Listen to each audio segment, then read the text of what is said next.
Literary theory पढ़ लिया, literary criticism पढ़ लिया, पर कल्चरल स्टडीज़ नहीं पढ़ा तो आपका वो 2 पढ़ना भी अधूरा है।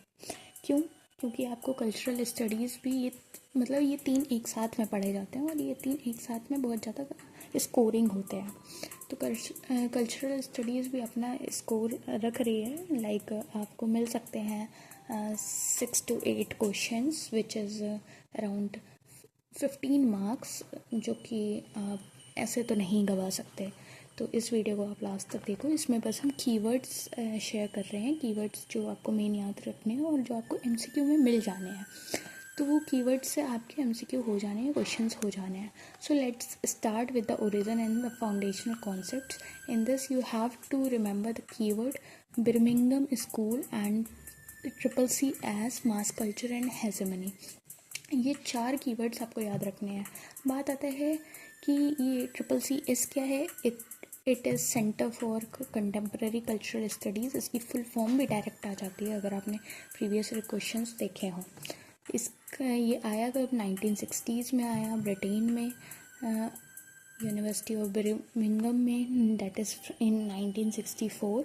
इसके फाउंडिंग फिगर्स की बात करें तो हमको याद रखने हैं Richard Hoggart's who is founder and Stuart Hall and Raymond Williams. ये 3 फाउंडिंग फिगर्स हमको याद रखनी है। की शिफ्ट की बात करें तो इसमें क्या होता है कि हाई कल्चर से हम पॉपुलर वर्किंग क्लास पीपल को स्टडी करने लगते हैं as a legitimate study. Interdisciplinary like it deal with sociology, anthropology, literature, media, history, politics. Core question जो इसमें आता है वो यही आता है कि how culture produces and reproduces powerful relations. So that's how you have to learn its origin and foundational concept. अब बात करते हैं की थ्योरिस्ट की। इसमें की थ्योरिस्ट जैसे कि हमने कहा, इसके फाउंडिंग फिगर्स जो हैं ये like Richard Hoggarts, Stuart Hall and Raymond William. तो आओ एक एक करके देखते हैं रेमंड विलियम्स के बारे में, जिनका टाइम पीरियड है 1921 to 1988। If you remember it's very good. And the key works our culture and society like of 1958, the long revolution and the keywords of 1976। ये इनके कीवर्ड्स हैं जो कि आपको एक बार अगर आप सबकॉन्शियसली भी देख रहे हो तो आपको कहीं ना कहीं तो याद रहेगा ही। Concept is like culture is ordinary, ये इनका कॉन्सेप्ट था। Structure of feeling, cultural materialism and contribution is like expanded definition of culture beyond elite arts, like culture as whole way of life. ये नहीं है कि जो अमीर लोग हैं बस उन्हीं का कल्चर है, उन्हीं की चीज़ें हैं और लोगों का नहीं है। तो उनका कहना था कि कल्चर क्या है, वे ऑफ लाइफ है, सबका है, ऐसा नहीं है कि सिर्फ एलाइट लोगों का है। कल्चरल स्टडीज़ ही हम बात यही कर रहे हैं कि जो कल्चर है, जो हमारा सोशल है, साइकोलॉजिकल, पॉलिटिकल, इकोनॉमिकल, जो हमारा वे ऑफ लिविंग है, वो सब क्या है, कल्चर है। हम लोगों को कैसे ग्रीट कर रहे हैं, कैसे डील कर रहे हैं, ऑल दैट इज़ कल्चर। हमारे क्या ट्रेडिशन है, वो सारी चीज़ें क्या आ रही हैं, कल्चरल स्टडीज़ में आ रही हैं। Next we have Richard Hoggart whose time line as like 1918 to 2014। की वर्क्स की अगर हम बात करें तो फिर the use of literacy of 1957 as one of the prominent work of him. इस पे क्या फोकस था, वर्किंग क्लास कल्चर पे फोकस था, मास मीडिया इम्पैक्ट पे फोकस था, ऑथेंटिक वर्सेस कमर्शियल कल्चर पे था। कंट्रीब्यूशन कहाँ था, फाउंडेड CCS। चलो कमेंट डाउन करो इसकी फुल फॉर्म CCS की। Valued working class cultural forms. Stuart Hall की बात करें तो इनका एनकोडिंग डिकोडिंग का कॉन्सेप्ट आपको याद रखना है, भूलना ही नहीं है। 1973 का cultural identity and diaspora. Concept is like encoding decoding model, articulation, representation, identity, politics. Areas क्या है, मीडिया स्टडीज़ है, रेस है, एथेंटिसिटी है, एथनिकसिटी है, डायस्पोरा है, आइडियोलॉजी है। कंट्रीब्यूशन अगर देखें तो most influential CCC as director, integrated race in post colonial theory. अब इन 3 के साथ ना EP थॉम्पसन भी आ रहे हैं एक हमारे पास।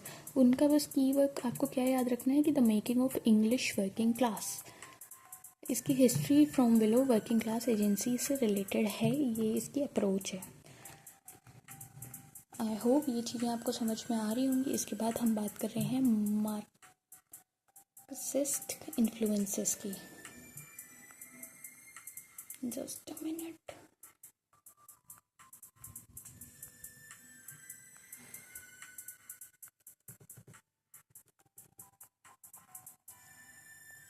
आई गेस फ्रेम में नहीं आ रहा है. Okay.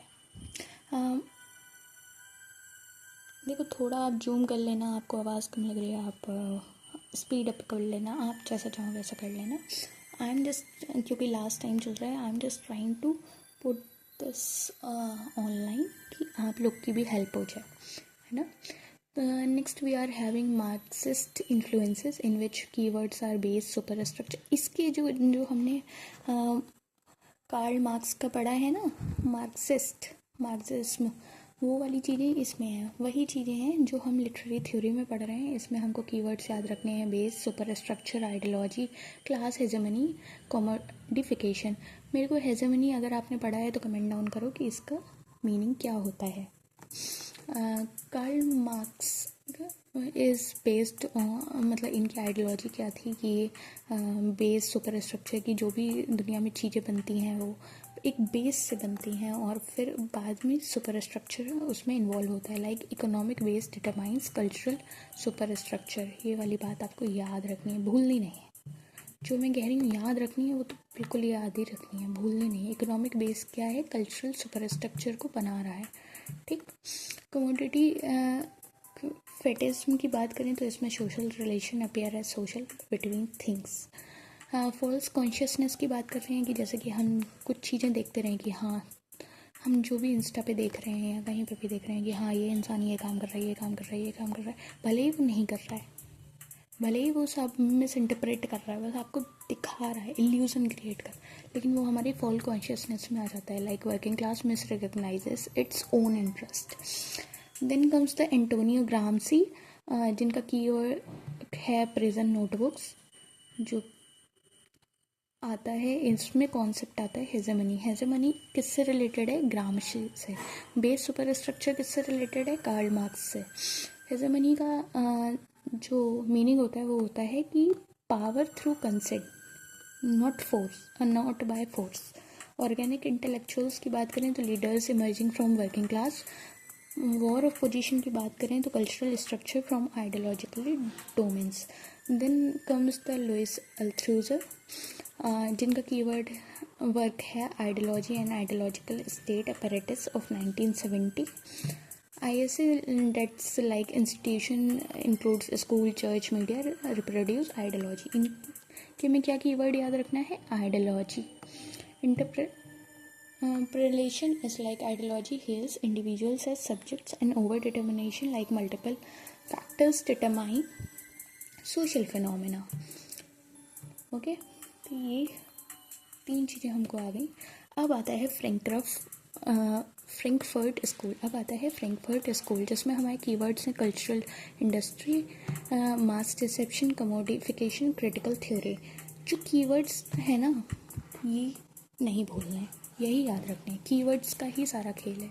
Theodore Adorno and Marx Horkheimer, keyword, sorry if I mispronounce it, but here it is written, you can refer that. Keyword की अगर हम बात करें तो है dialectic of enlightenment of 1944. Cultural industry की बात करें तो इसमें आ रहा है mass culture is equal to standardised, commodified and manipulative. ये कल्चरल इंडस्ट्री की बात हो रही है. इसका व्यू पॉइंट था कि popular culture dulls critical consciousness creates passive consumers. इसकी क्रिटिक क्या था कि all mass entertainment serves capitalist interest. Walter Benjamin की बात कर रहे हैं हम, जिनका टाइमलाइन था 1892 टू 1940. इनका कीवर्ड है the work of art in the age of mechanical reproduction, written in 1936. ये आप थोड़ा सा याद रखो.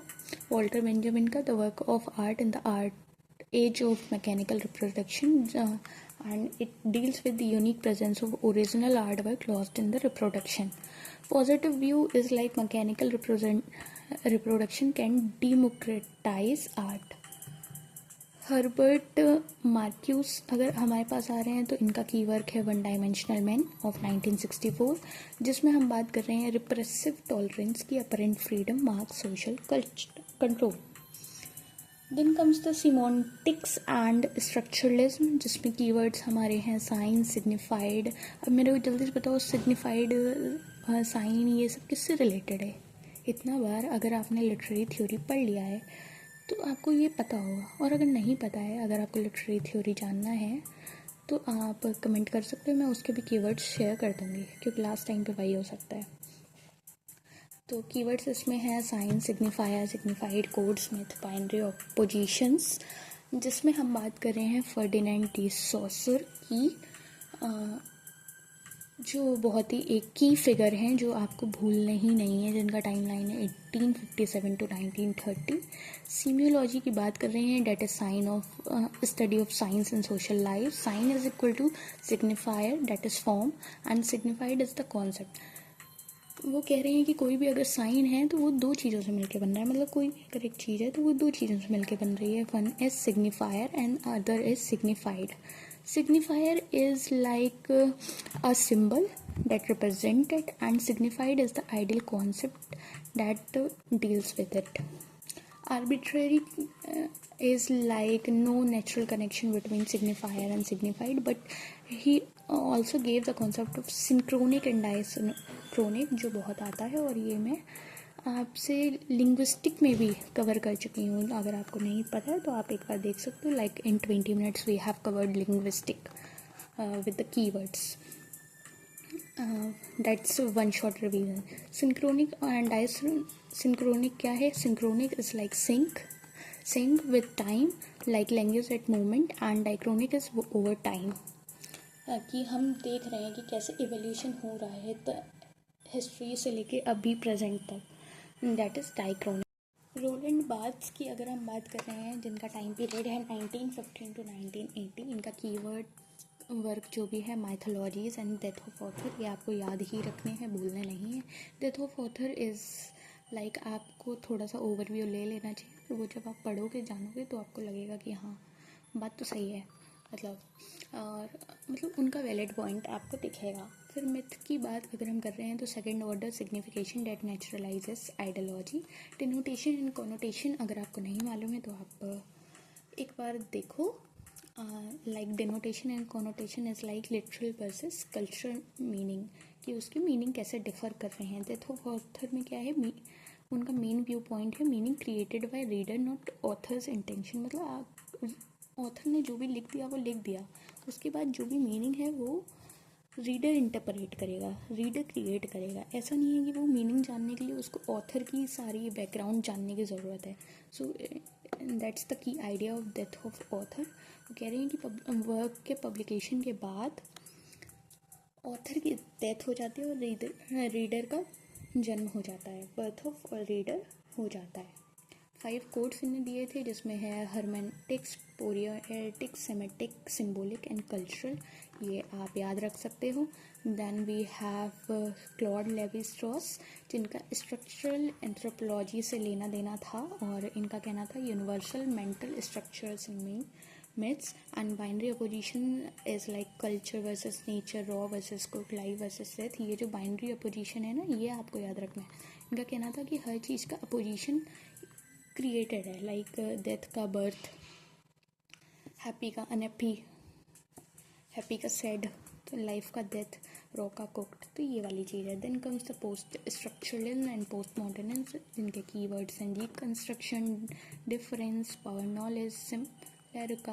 अगर आपने लिटरेरी थ्योरी पढ़ा हुआ है तो आप बहुत अच्छे से कनेक्ट कर पा रहे होगे कि डिकंस्ट्रक्शन किससे रिलेटेड है, डिफरेंस किससे रिलेटेड है, पावर नॉलेज किससे रिलेटेड है। अगर नहीं पढ़ा है तो आप बता सकते हो, I will share the keywords of that also. Michael Foucault की हम बात कर रहे हैं इसमें, जिनमें ने अपने कीवर्ड्स दिए थे discipline and punish, history of sexuality. इन्होंने किसकी बात की थी? पावर एंड नॉलेज की। Power produces knowledge and knowledge sustains power. Power और नॉलेज किससे रिलेटेड है ये आपको याद रखना है। डिस्कोर्स की बात की थी, language system that construct reality and truth. Panopticism की बात की थी, जिसमें बात कर रहे हैं surveillance creates self disciplining subjects, bio power, control over bodies and population, genealogy is a historical analysis of power relations. Then comes the Jacques Derrida, whose timeline is like from 1930 to 2004. इनका keyword है work है of grammatology, और इन्होंने deconstruction like exposing contradictions इन text और difference that is meaning is always different and differential with binary hierarchies like challenging speech, writing presence, absence hierarchy. ये जो Jacques Derrida हैं इनको आपको याद रखना है. ये जो डिफरेंस वाला कॉन्सेप्ट है ना, ये भी याद रखना है. ऐसे आपको एमसीक्यू में डायरेक्ट मिल जाएगा कि the concept of difference is related with, तो आपको क्या लगाना है, डेरिडा, सिंपल. तो इसलिए आपको कीवर्ड्स याद रखने हैं. Then comes the Jean Baudrillard and keywords is simulacra and simulation and hyper reality, like simulation precedes and determine reality.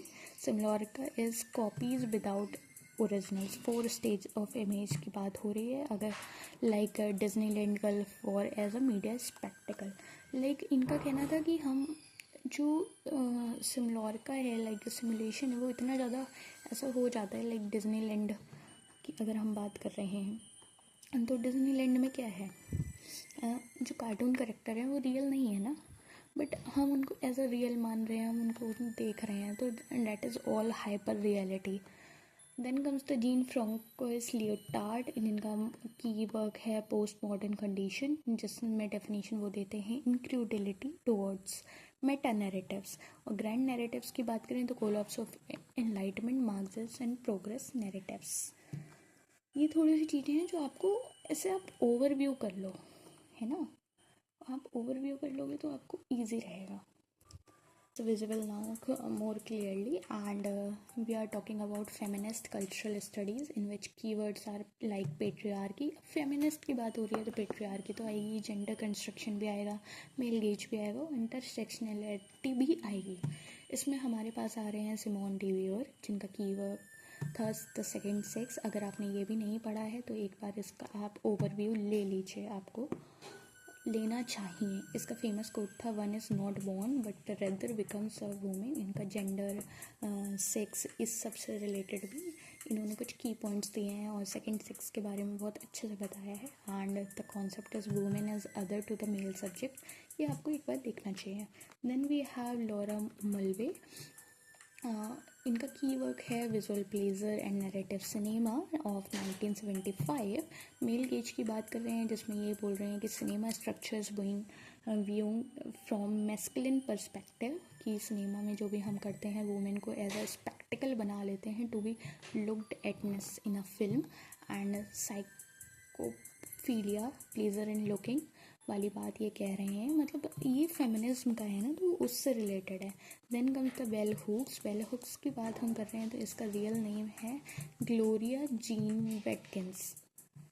Keywords की बात करें तो है ain't I a woman, feminist theory from margin to centre, and focus is on intersection of race, class, gender, oppositional gaze like black women's resist viewing practices. Judith Butler की बात कर रहे हैं तो इनका कीवर्ड है हमारे पास जेंडर ट्रबल. जेंडर परफॉर्मेटिविटी की बात कर रहे हैं तो gender is perform not इनेट. Concept is like repeated acts create illusion of stable gender identity. Then comes the post-colonial theory, in which we have Orientalism, subaltern, hybridity, mimicry, third space. Again, I am saying if you have already studied the literary theory, you are easily connect with this. You are easily connecting with this. But if you have not studied yet, you can comment down. I can share the keywords like this. I hope you are liking this way. इसमें हम बात कर रहे हैं Edward seed की, जिनका main work है orientalism, जो आपको भूल के भी नहीं भूलना है. अगर भूल रहे हो तो याद रखो. ओरिएंटलिज्म की बात करें तो इसमें क्या है, western construction of east versus exotic. इसमें बात हम कर रहे हैं एडवर्ड सीड की, जिसका कीवर्ड है orientalism. And in orientalism we are talking about western construction of east at exotic and inferior other. Binary, that is rational west versus irrational sensual east.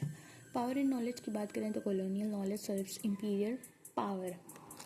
Then comes the Gayatri Chakravorty Spivak, जिनका can the subaltern speak आपको पढ़ना ही चाहिए. जो आपने नहीं पढ़ा है तो you are missing something. And subaltern meaning marginalized group without access to power and representation. Argument is like in this is the thing with subaltern. Subaltern is especially women or any oppressed group that cannot be heard within dominant discourse.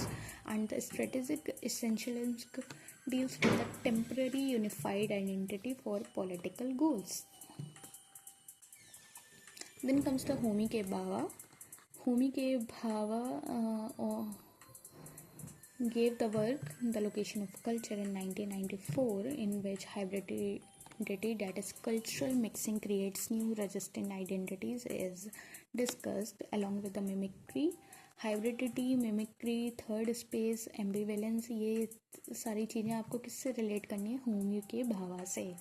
और अगर हम बात करें सबल्ट्रन तो Spivak. Ambivalence, ये सारी चीज़ें उनसे हैं. Hybridity is cultural mixing creates new resistant identities. Mimicry is colonial subject in its colonizer but not quite supervised. Third space की बात कर रहे हैं, in between space of cultural negotiation. Ambivalence is colonial discourse and contradictory, that is unstable. आपको एक बात और बताना चाहते हैं कि एक होली ट्रिनिटी है पोस्ट कॉलोनियल थ्योरी में. तो उसमें 3 लोग हैं, ये Edward seed, Gayatri Chakravorty Spivak and Homi के भावा. ये 3 लोग हैं, इनको होली ट्रिनिटी बनती है इनसे. फ्रेंड्स फैनन की बात कर रहे हैं तो इनका कीवर्ड है black skin, white mask, the rest of the earth. इनका फोकस रहता है psychological effects of colonization and concept is like internalize racism, violence in decolonization. Then comes race and ethnicity studies, in which keywords are diaspora, double consciousness, orientalism and othering. ये 4 keywords आपको याद रखने हैं. और इसके साथ में आपको ये W.E.B. Du Bois, इनका कीवर्ड जो है the soul of the black folk, ये याद रखना है. डबल कॉन्शियसनेस का सिग्निफिकेंस याद रखना है, that is African American see themselves through white case, that is double consciousness.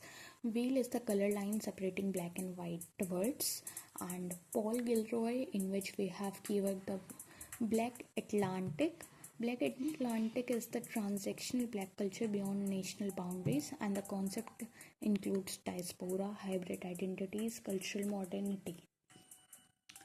Then comes media and popular culture, in which we have encoding, decoding, subcultures, moral panic fence. Encoding decoding अभी मैंने बताया किससे related है, Stuart hall से. Stuart Hall की अगर हम बात कर रहे हैं तो वो 3 रीडिंग पोजीशन की बात कर रहे हैं, dominant, hegemonic, negotiated and positional. In 3 reading position में क्या बात हो रही है? Dominant, hegemonic accept intended message, negotiated accept some but modify some, and oppositional is like reject and re interpret message. Dick हैविच की बात हो रही है अगर हमारे पास, तो इनका कीवर्ड है हमारे पास sub culture, the meaning of style, and focuses on youth sub cultures like punks, mods, teddy boys, all of that. Bricolage is like sub cultural style appropriates and recontextualize objects. Resistance is like style as the symbolic resistance to dominant culture. Then we have John Fiske, whose key work is understanding popular culture. इनमें वो active audience की बात कर रहे हैं. अब अगर हम बात करें एक्टिव ऑडियंस की, कौन बात करता है? तो भाई आपको कीवर्ड मालूम होगा तभी तो आप कर पाओगे. आप कितनी भी उसकी अंडरस्टैंडिंग पॉपुलर कल्चर के अंदर का कितना भी कुछ जानते हो, है ना. तो that's why keywords are important. इसमें हम एक्टिव ऑडियंस की बात कर रहे हैं. People actively make meanings resistant dominant ideology. Semantic democracy की बात कर रहे हैं, like audience produce their own meanings. Henry Jenkins की बात अगर हम करें तो इनका कीवर्ड है textual poachers, convergence culture, participatory culture की बात कर रहे हैं, like fans as active producers not passive consumers. Convergence is like media flow across platforms, collective intelligence. Then comes the keyword theory, जो फिर से आपको याद रखनी ही है, और इसमें कीवर्ड्स हैं हमारे पास हेट्रोनॉर्मेटिविटी, परफॉर्मेटिविटी, कंपल्सरी, हेट्रोसेक्सुअलिटी. इसमें फिर से ज्यूडिथ बटलर आ रहे हैं, जिनको हमने फेमिनिस्ट सेक्शन में देख लिया है, और इनकी जेंडर परफॉर्मेटिव की बात कर सकते हैं कि gender and sexuality as performance. Heterosexual matrix की इन्होंने बात की, like system linking sex, gender and desire. Then we have Sedgwick, in which we have epistemology of closet. Closet is like fundamental structure of gay operation and homosocial like male bonding that excludes homosexuality. की concepts अगर हम कोई reference की अगर हम बात कर रहे हैं तो उसमें we have agency, capacity of individuals to act independently, articulation like linking elements to form temporary unity, that is by whole. Pre college की हम बात किए हैं, ये सारी बातें हम कर चुके हैं, अब आपको नई नहीं लग रही होंगी, तो इसलिए थोड़ा ध्यान से देखा करो. कार्निवल्स क्यों की बात करें तो subversive celebration in inverting hierarchy, that is by बख्तिन. बख्तिन का पूरा नाम आप मेरे को एक बार कमेंट डाउन करना, मैं भी देखूँ तैयारी कितनी चल रही है. कमोडिटी फिटिज्म की बात कर रहे हैं तो social relations appear as relations between things by Marx. Discourse is like language system constructed knowledge power. Hegemony शुरू में ही कहा था कि इसका बताओ, नहीं बताया तो जान लो, domination through consent not force. Ideology किसका है, आइडियोलॉजी से कौन रिलेटेड है ये बताओ. System of idea supporting power structure. Interpellation is like process of becoming ideal logical subject by Althusser. Othering is like defining self by excluding subordinating other. And we have refutation that like abstract concept treated as concrete things, and subjectivity how individual experience and understand themselves. एक ही concept हो गए हैं. important institution again I am telling you like Birmingham School, like Center for Contemporary Cultural Studies, and Frankfurt School like Institute for Social Research. Subaltern studies like collective studies, South Asian history from below. Subaltern studies में कौन कौन अगर हम बात करें Indian context में तो हमारे पास हैं Ranajit Guha, Partha Chatterjee, that colonial Indian history, Dipesh Chakrabarty of provincialising Europe. Issues क्या क्या हैं, caste, communalism, nationalism, partition, Dalits and gender. Cultural forms की अगर हम बात करें तो हमारे पास हैं Bollywood, cricket, folk tradition and popular religion.